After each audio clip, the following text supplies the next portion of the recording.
So let's talk about testing. I'm going to create a new project called Create React App Test Example 2 because I created another one already, right? And the reason why I'm doing that is because fortunately with Create React App, it's already installing all the testing utilities. So it's very easy to just start testing from the first minute, right? In the long term, you may want to prepare the setup by yourself. But hey, as a starting point, it's absolutely fine to start working with already prepared testing environment. And this is really good. I have to say that this is really good. You'll see why in a minute, right?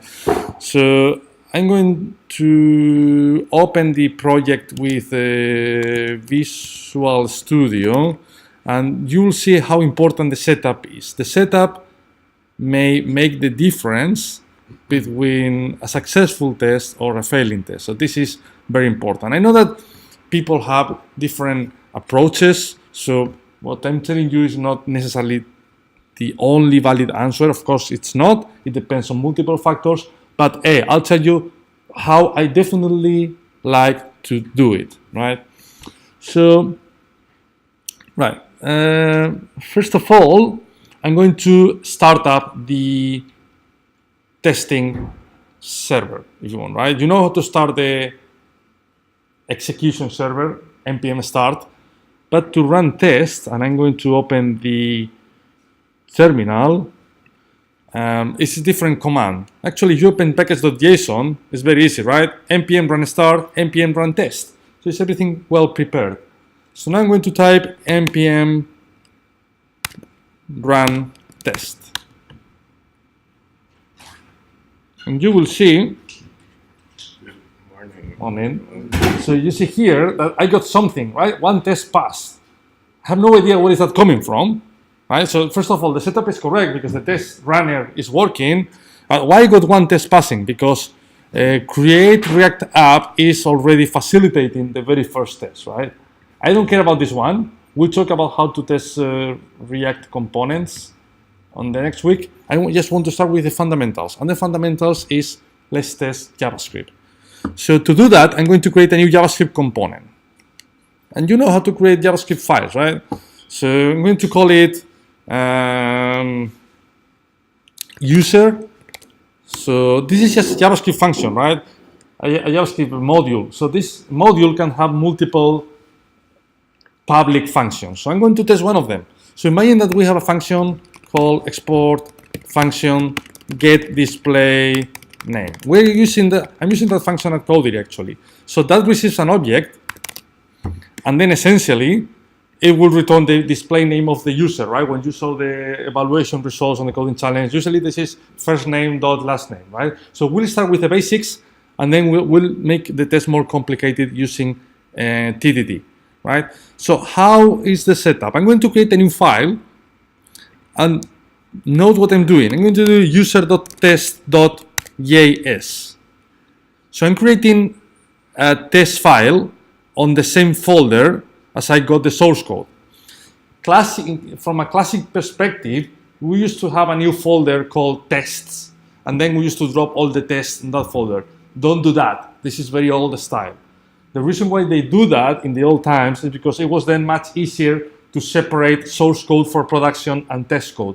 But today, in 2018, we got tooling. Webpack helps on that. So yes, if you add the .test suffix, Webpack understands that this is not production code, so it won't bundle it into the eventual code that goes to production. User will be in a separate folder. No. Well, I mean, that's fine. That's fine. You can create user in a separate folder. That's absolutely fine. But the important thing here is keep the source code and the test closer on the same folder. Why? Because they are likely to change together, right? If you change the code, you will change the test as well. So keep them on the same folder. And look at what I'm doing. And again, this is very personal, but that's my favorite approach. I'm always doing the same thing. I'm putting the test file on the left-hand side, the source code on the right-hand side, and the test runner console at the bottom. Why? Because I'm doing TDD. So where is your focus first? On the left, right? You read left to right. So I do the test, then the plan is the test will fail, and then because the functionality is not there yet, so then I'll bring some piece of code to make the test pass, and we'll see the results at the bottom. As soon as I save something, the test runner will rerun, right? You know that I got the autosave enabled, so that means that it will be failing most of the time because it will be lines half written and things like that, but eventually it should work, right? So how can we test that component? First thing is to import it. How do we import that? You tell me. Import, what else? From? Import what? Like that? Will this work? Good. Cannot find module user.js from user.test.js, right? Dot dash. Dot dash, right? That's still probably not fully correct. What happened? We need what? Right. So yeah, this is, but I don't want to make it default because I want potentially to have multiple functions in here. So how do we import that without the default? No. By the name. By what? In the Curly brackets, exactly. Thank you, Norbert. Remember to do that. If it's not default, this is like an object, right? It's not technically speaking an object. It's like an object. So you could have comma separated list of functions, right? Right, so then let's start with creating the test. Again, do you know how I like to face problems? First of all, I prepare the skeleton, the structures, all the things I know, and then I go to the chicken part, right? So I'm going to do the same. When you do the test, the first thing you do, you can create blocks. How do you create blocks? So you can type describe. So this is a function using Jasmine and Mocha, which is already prepared with the test framework. So when you type describe, you're setting like a namespace. It's just a function with two arguments. First of all, the title of the test. So this is the user module, just text, right? Why this is important? Because that will, if something goes wrong on the results, eventually it will tell you what's going on, right? Because if you have 3,000 tests, it will be hard to identify where the issue is. So this will help you to debug the problems. The second argument is a callback function, right? So then we got the user module because we want to test all the functions in the user module. But then I want to add few tests for that method. So I'm going to create another describe. You can nest describe functions, right? And then another callback function. And finally, I need to create a test. So just to prove that the testing environment is correct, look the way you write tests. You can type IT, oops, not italic, thank you for nothing. You type IT, IT means this is a test, right? And then it's the same syntax. First of all, title of the text, we'll do that in a minute, and then we'll add the test itself. So first test runner works. So let's add our very first test. So to add a test, the only thing we need to do is we need to look at the syntax. First of all, we said expect. Sorry about that. We said expect, and then what do we expect? We expect a condition, true, and then true to be true. This is the most simple test you can ever create, right? Expect true to be true, right? Easy. I'm going to delete the other test, the app.test, because this is very noisy on the results. So I'm going to just delete it for now. And look, you see how the test runner immediately refreshes the results. So look, you see, look at how readable this is. User module, because it's there. Then get display name. Please note the indentation, because that means that test functions belongs to this module. And then you see, proves test runner works, blah, blah, blah, with a tick, means one test pass, blah, blah, blah, blah, blah, right? So if I make it fail, if I expect true to be false, that should definitely fail, right? Boom. You see? You see? So then we can debug it. We can see, you see, user module get display name proves the test runner works, right? Expected receive, so we receive true, expected green to be false, right? So this is really good. It definitely helps you to understand, hey, what's going on? Why my tests are failing, right? So that's the way you create tests. In that particular case, let's start working with the getDisplayName. So look at what I'm going to do. First of all, I'm going to call the function getDisplayName. So what's the idea? I don't have any functionality yet, but I'm going to, as I'm doing TDD, I'm going first of all to think what I'm expecting to happen. So I'm expecting to happen that if I have a user, which is an object called first name is going to be John and last name Luis. If we have this object, so look at the test. What we want to see is, hey, whenever I call getDisplayName with these details, it should display John Luis. Right? Here, we are explaining what do we want to achieve.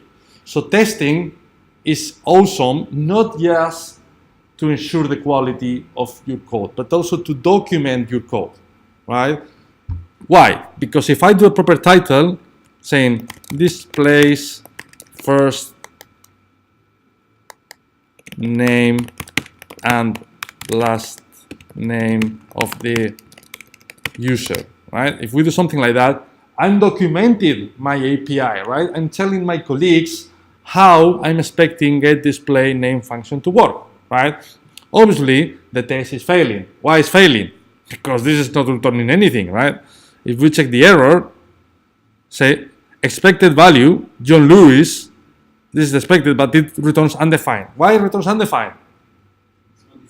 Correct, because the function is still empty, right? So let's do it. Let's say, hey, return, you'll make it, right? How can we solve it? Return what? That's a beginner test. User dot first name plus user dot last name. Okay, so that's what Sultan thinks. We think this is correct, but then look, the test is still failing. Look, why? But you see how useful this is. It's telling you where the problem is. I expect John space Lewis, but then Sultan got that, John Lewis, all together, right? Literals or string literals. Yes, let's use the string literals, right? So we do that and that, right? Still failing because I forgot to close the backtick. And look, boom, passing, right? So we managed to solve our very first test. This is the beginning of a successful career as a developer. But then this is just the first one, but we want to make it more complicated. Look, again, I'm not going to write any code. I'm just going to write what I expect to happen. And before that, I would like to let you know something. So this is TDD. TDD is very technical, right? So you create the expectation and then you build the functionality to satisfy the expectation. In reality, maybe you heard about VDD, business-driven development. So VDD is a variation of TDD, and what it talks about is trying to be more business-friendly, right? In other words, our manager should be able to understand the code just looking at the test, which at the moment is not going to happen probably. This is too technical. Because of that, with BDD, it talks about making more user-friendly tests. How can we do it? There are several approaches. There are even frameworks to do it. But I'm going to keep it very simple. So what I like to do is I like to split my test usually into two or three parts, which are given, when, and then. So that means given a condition, when you do an action, then you expect a result, right? Given, when, then. Some people prefers to talk about that like arrange, act, assert, the triple A. Doesn't matter, right? It doesn't matter if you talk about given, when, then, or arrange, act, assert. But the important thing here is to create the structure of your test as much readable as possible. So look at what I'm doing. I'm refactoring the test a bit. So given, I have this object. When I call display name, so I'm going to create a new variable, then I expect display name to be that. You see, it's the same thing, but now it's more readable. 3 steps: given, when, then, given, when, then, given, when, then, right? Readability. That's why, as I said before, if you're doing a job interview, even if you fail in some little details, there are no excuses to prepare the test like that. So bring a proper layout, left, right, bottom, create the structure, module name, method name, test, given, when, then, or arrange, act, assert, right? At least because that proves even if the test fails, and you don't know why, right? Even if we forgot to add that, and we are nervous because we're doing an interview in front of 3 senior guys, even if we don't know, but at least that looks at, hey, this guy has a lot of potential, right? Because he knows what he's doing, right? Also, something that I hate, I've seen most of the developers doing that. I hate that. I know this is very personal, right? But I'll try to explain why. And I'm trying to explain that because you could explain that on the job interview as well. You've seen most of, if you search on the internet, most of the tests are written in that format. Should display, should render, should return, should, right? To me, this is wrong because it looks like you are not confident enough. Yeah, maybe it should do that. No, we should be very strong with our words. We should say must, right? Yes, of course, it will happen. Right? Let's bring some emotions to our test. Or if you want to simplify it, just displays, right? Yes, that's that. Right? It's not depending on the weather. It just displays the first name and last name. That's it, right? If it's wrong, if it fails, we have a problem. But we are 100% sure that's expected behavior. Cool? Any question? No? Okay, so let's add our second test. So this is okay, right? But we want to make the logic slightly more complicated. We want to say that because that may happen, right? So instead of first name and last name, some users, maybe they sign up and they just enter the email, right? So we don't have the details, we just have the email. Okay, so then let's add a new test. Look, I'm doing a copy paste, which is controversial. So displays email if we don't know first last name, right? So then in that particular case, email is going to be john@luis.com. Actually, just to keep the data model consistent, I can add it on top, even it should be ignored, right? So we say, hey, if the only data I have about the user is the email, then display name will be the email. Right? And then it fails as expected because this logic doesn't exist yet. Look, right? So in that particular case, it's expecting the email to be displayed, but it's returning undefined, right? So again, you tell me, how can we solve that? Again, beginner's question. Can we use ternary operator? Okay, tell me. If what? If I have first name and last name, if I have a both, then display it. If not, display the email. If user.first name and user.last name exist are true, return, yeah. And else, like that, right? Yeah. Boom, test passing, right? Which is a good thing. Displays first and last name if they exist, and if not, then display the email, right? But what happened? Let's make it even more complicated.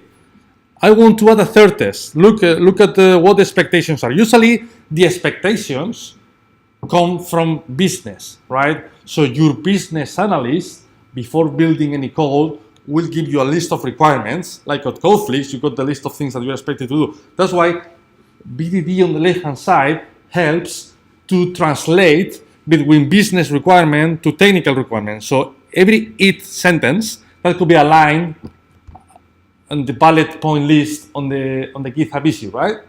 So let's guess that this GitHub issue has another requirement that says, look, displays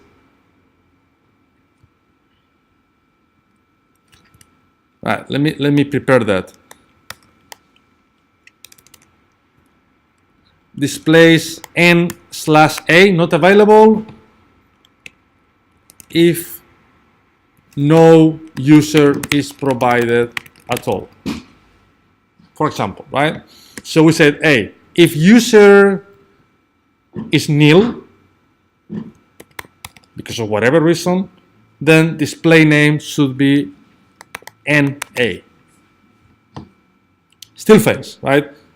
And it fails because it says cannot read property first name as nil here. So again, you'll tell me, how do we change the code to match all these free expectations?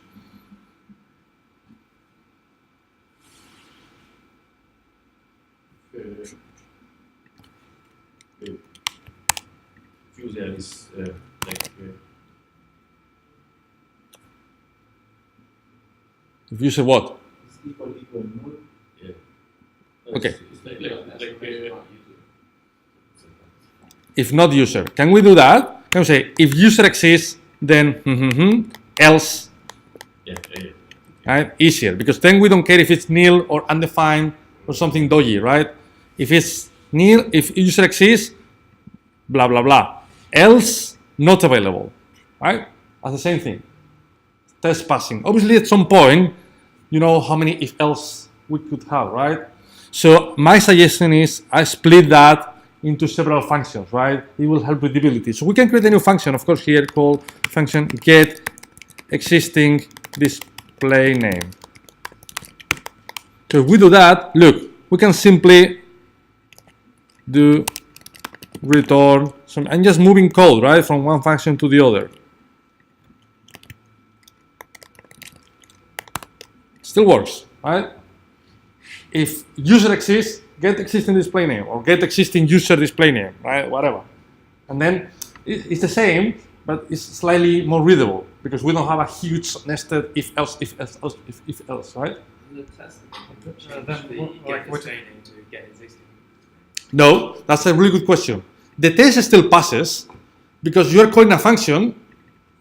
That's it, right? But the function may call other function. Will it tell you that if so, there's something wrong with get this existing display? No, right? I'll tell you. Now we are only testing get display name function. Yeah, in reality, you are right. We're testing that function. Actually, if I change the function, again, if I remove the space, look, it fails, right? But it failed the first one, so it's get display name. Yes, because this is calling that one, right? So in that particular case, you need to follow the thread and see where the problem is. We'll talk in a minute about mocking, because this is okay for simple scenarios. One function calls the other, but you can imagine this may grow massively, right? We'll talk about that shortly. Before going into details, something that I will recommend you to do, because again, it proves that you can do testing, is you can feel that in reality, all the free tests, they have the same structure, right? Given user, then this is the same on every single test, and then we expect something, right? So what I like to do, and this again proves that you are very familiar with testing, is I like to unroll my test. So what unrolling means, instead of creating the same thing again, I used to create an array of tests. So then I just do for each. You'll see in a minute. It's very easy. It's very easy. Look, I create an array of objects, and then every array has all the things that change on each test, right? So first of all, the title will change for sure, but then the user will change because on each test we are passing a different user, right? So, and then finally, expected display name. Yep. So that's the first one. Then let's do the second one. You see the idea, right? So I'm preparing my test. So this is the second one.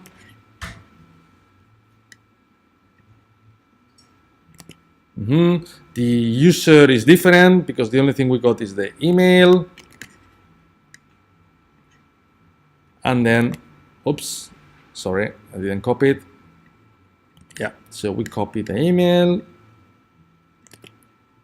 And finally, yeah, the expectation is also different, right? Oops, not there, sorry, here. Yeah. And finally, the last one, right? Same thing, again, and again. That makes sense, where the only thing you want to do is you want to call the same function, just passing different data, right? So in that case, user is nil, and then we expect NA, right? So once we got that, that means that in reality, we don't need to create 3 ITs. So we can keep just one, look. And then, because this is an array, so we can iterate on arrays, which is something you absolutely know already. So we can do for each. And what do we got here? So every object on the array is a different scenario, right? You can call it however you want. A scenario used to be a quite common thing to describe it. So you have a scenario. So then the only thing you need to do is to paste the test inside, right? So then you'll tell me, you should know how to do it now. So what do we need to change and how?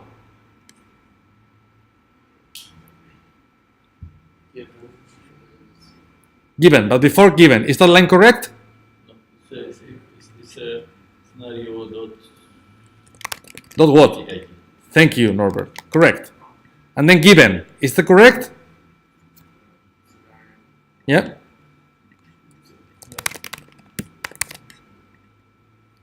Is that correct? No. Why not? Yeah. Oh, scenario. You got it here, right? Oh, no, no, sorry. So that line is the same for every test.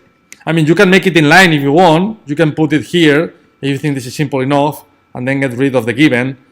As I say, this is up to you, right? As far as it's readable enough, that's up to you. And then, is that correct? To be expected. Yep. Scenario expected. Correct. You see? And now all the tests are passing. This is pretty powerful because you can test your algorithm easily, creating a new instance, a new scenario with a different value, right? This is why this is so powerful. Any question?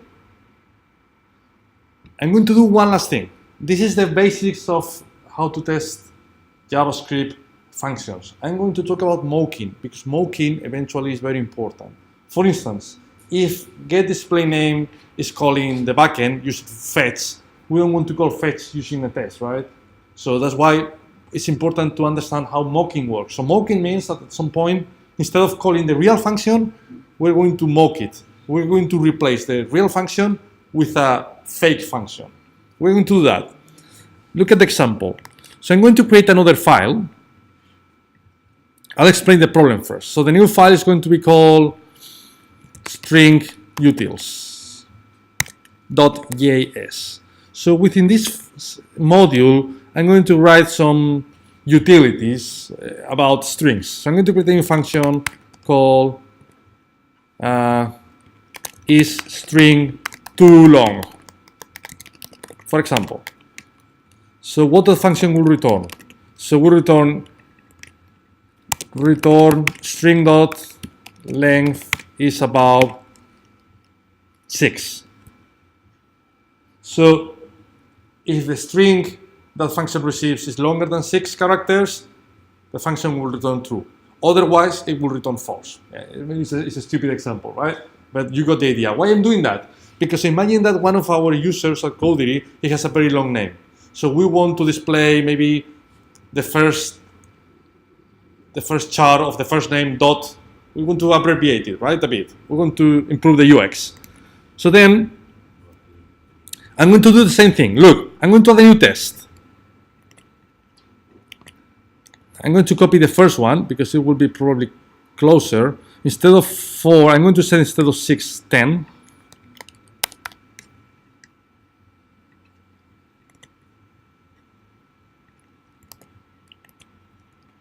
Right? So displays a shorthand when the name is too long.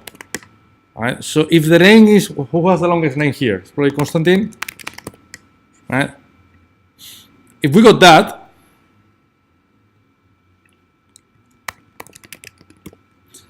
so then I will expect, instead of Constantine Lewis, I will expect to display C.Lewis. Right? That's the business requirement. Right? The business doesn't necessarily understand how to solve the problem, but that's what they told us to do. Right, so what do we have now? There is one test failing. Yes, correct, which is that particular test, right? Because we're expecting the shorthand C.Lewis. Seems too long, isn't it? No, it's 10. Yeah, it's 10 exactly. It's not more than 10. It's more. 8 characters. Well, wait a minute. Condition is 4. we're doing TDD. This is more than 10. 1, 2, 3, 4, 5, 6, 7, 8, 9, 10, blah, blah. It's definitely more than 10. But it's not working. Why is it not working? Because what? Yeah, we're not calling. Correct. So we have the string utils, but we're doing TDD, right? So it's normal, it's not working. It will be smelly if that will work, right? How did that work? We haven't created that piece of functionality yet. So let's do it. So how can we do it? How can we integrate string utils in here? But we didn't import the string utils. Yeah, we need to, yeah, let's do it. So import what? What's the function name? Is too long, is string too long. So import, do I need curly brackets? Yes. Yes, thank you. From string utils, right? And then what?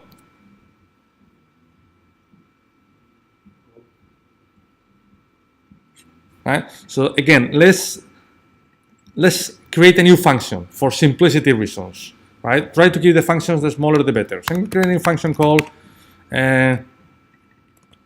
get full name for existing. No, sorry, that's a terrible name, right? So let me rename it. I'm going to do get existing display full name, something like that. And we can talk about semantics. But the thing is, because we're going to complicate this a bit.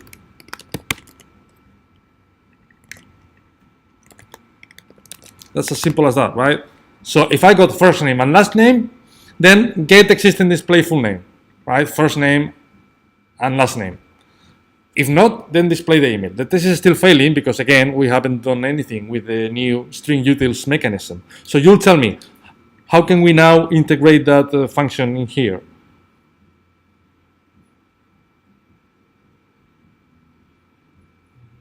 Just calling the function. Calling, where? Below, Where is below? below existing display full name. Here. Right, so we want an if else, right? If a string is too long, then we want to do first letter of the first name and then last name. If it's not too long, we just want to return that. So how can we do it? If it's a string too long, or well, we first of all need to set let full so display name equals that, right? So we do this and then we return is a string too long, display name, we do something else, we do something else. So you tell me both, what do I need to put on the if and what do I need to put on the else? This is again a beginner's test. Else display name. You see, I like that. I like what Constantine said, because usually speaking, chronologically speaking, you'll do first the if and then the else. But the else is obvious, right? If it's not too long, Just do it. That's it. So then you can focus on one single line, which is line number 19. So then, how do you solve the problem? Look at what the expectation is. How do we get that? The first character. How do we get the first character? Char at 0. Correct.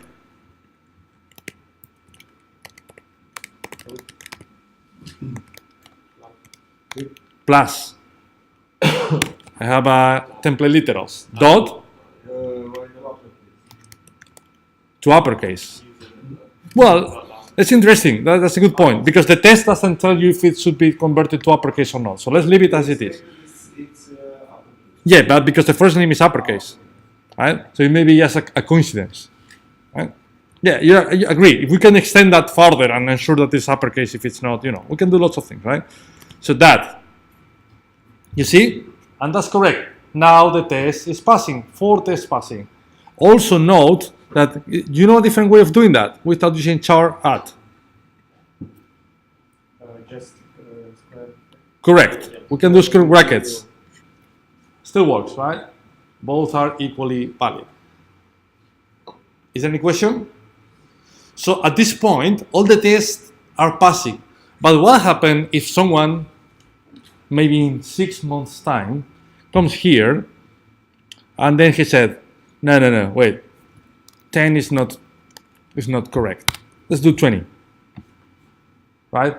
If you don't have any test, you won't know the impact of changing that single line. But if you have tests, immediately you notice that you've broken something. You break something, right? And again, there are 2 options, right? First of all, so what's the problem? Oh, I broke something. Look, oh, right? So then you may want to accept the change, in which case you need to change the test. But you may notice, because that happened, like, oops, no, I don't want to do that, right? So this is a good way to spot problems, because I mean, if I change that, I may not be aware that user is calling that, right? Because it's not immediate. I'm not changing user, I'm changing something else. It's a separate component, right? So then, again, this is why testing is important, because it helps to identify problems. But also, from a different point of view, you may not be interested on calling the real functionality of is string too long. Because what happens if we definitely want to keep changing that logic all the time, and we agree that the changes are correct? What happened with the rest? Imagine that we have 100 tests using that functionality. We don't want to change 100 tests every time someone changes this line, right? Because of that, we got mocking. Mocking means, hey, I don't care about what that function returns. This is a dependency of this module. I want to fake it. I want to ensure that this function returns whatever I want. So if the real function changes, I don't care. I hope whoever changed that also created a test on the string utils to verify the functionality.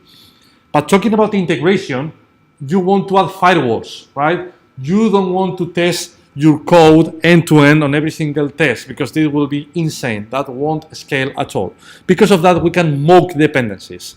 How do we mock dependencies? This is important. First of all, we need to import the dependencies. So which are the dependencies? It's literally the same one, right? So we can import it, right? We imported it. And then we're going to mock it. The problem about the mocking is the syntax is a little bit special. Look, when you mock something, the syntax is like that. You can do jest, because as a test runner, we're using .spy on. So then it receives an object, comma, the function within the object, function name, and then you can do mock return value false, for example, right? So that means that every time this component calls that function belonging to this object, the return will be false or true or whatever.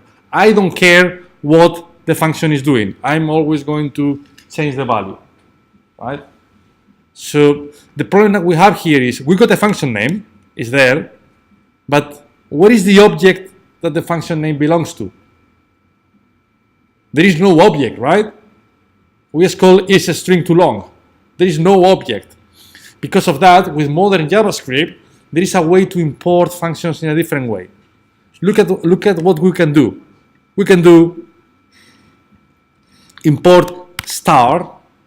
So import star means it will import all the public methods of that component, and then you can use as string utils. So now string utils suddenly became an object, right? So then we can do string utils dot is a string too long, right? We managed to satisfy the testing expectations, because now we can come here. So what's the object? String utils. Oh, sorry. Yes, you're right. String utils. Let's do it. String utils. And what's the function name? Is string too long. Is a string too long. Thank you. Right? And then, so look, now it always returns false statically. What that means? That it's going to return the long names. If we change it to true, let's see what happens. One test fails, but it's on the other way around. You see, John Lewis now is displayed as j.lewis. Why?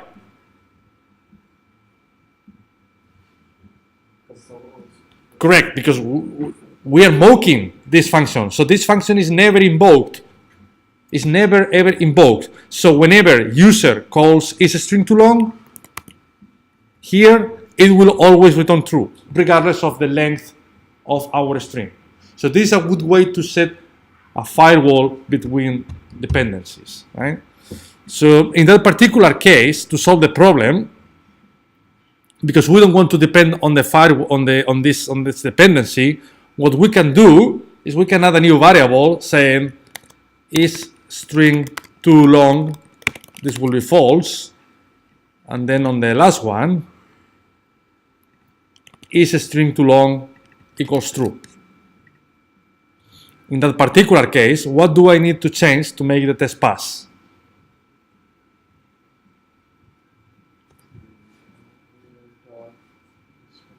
Where? Line number? Yeah, correct. Like that. Boom. Now the tests are passing, right? So now we don't care about how long the string is. We can fake it. Look, this is too long, right?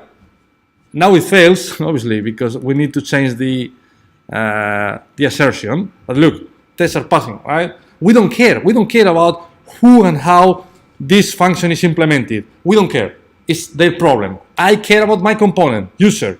So I'm going to fake the dependencies to ensure that this test is isolated from the outside world. Any question? You found it confusing. It is confusing. The first time it's confusing, but now, yeah, it's confusing, but it makes sense, and that definitely helps to scale your platform. Because if you've done that piece of code, and then someone comes here and by mistake types something weird, you'll notice quickly. Without text, it will be impossible to realize that someone. You said I care only about my component, so that's why you do this. So you fake all the functions to test yours, no? Yeah, that's it. There are some people that they are against stubbing. For instance, Yuri Ralph, which is the creator of Protractor, which is a testing framework of Angular, is telling that don't do that. Don't fake anything. Just call every single line of code. Call every single line of code from every single But we test. can have this, and we can have end-to-end tests. Yes, correct. End-to-end test is a separate discussion, right? This is just to test unit functions. That's why this is called unit testing, because you have one function, get display name, you test it. When should you be doing? How should you be doing this? Like with what we've been doing so far, we could have done testing already on all of it, right? Yep, But definitely. like in a place where you work, you test everything you do. Yeah, it depends on the company, right? So it depends on how strict companies are with testing. So when I've been working as a lead developer on a team, I used to be very strict with this. And very strict means that I used to add tools. So whenever you push to, whenever you try to merge a pull request, so I used to add a hook on GitHub to evaluate the test code coverage. We can do that. We can know today, fortunately, with something called Istanbul, I'll send you the link afterwards, we can know how many lines of your code are tested and how many lines are not tested. So you can add a rule on GitHub saying, if the new functionality is not covered at least on 80% of the lines, reject it. You know when you get a conflict because you cannot merge it because whatever problem, so the same thing. If code coverage is not above a threshold, 80%, 75, 60, whatever, depends on the company, then reject the pull request. And that's generally how they do it. Not every company does that.